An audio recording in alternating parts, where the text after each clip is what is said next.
250F Maserati was perhaps the classic car of the 50s, and of course the best exponent of driving the 250F Maserati was Fangio.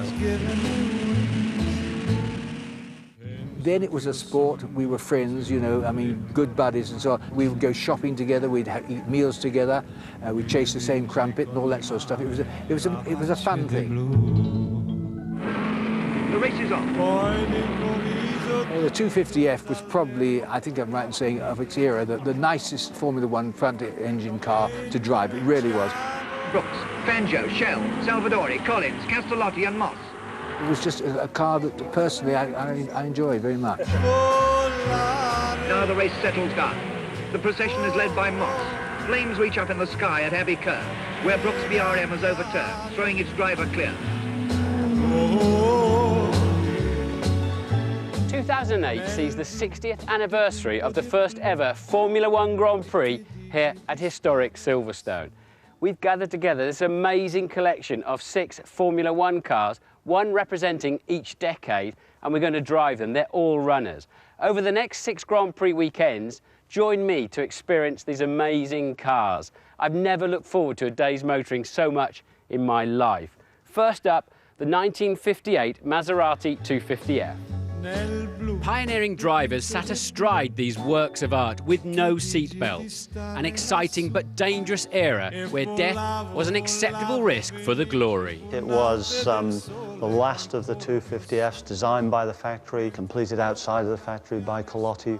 So it's a lightweight car, narrower, an attempt to stave off the new rear-engine cars, and it failed, didn't it, really? Moss had obliterated the front-engine cars in that 57-58 period, and this was the last hurrah. OK, great. Well, I'll drive it if you'll push it. Volare, oh, cantare. Now I've got to remember that the throttle pedal is to the left of the brake pedal. It's the opposite way round. I've got to use my feet in the opposite direction to what I'm used to. Oh, fabulous. These are the cars that Moss and Fangio raced in. The Mazda was beautiful. I mean, if you got the thing right, you could drive it in an oversteering fashion. You had to concentrate enormously on what you're doing. Now, having said that, when you're going down the street, you're checking your instruments and looking for girls and all that sort of stuff. But when you're going into a corner, setting the car up and going through it, that's when you really have to concentrate. So it's happy going sideways, and it's really sort of like poetry.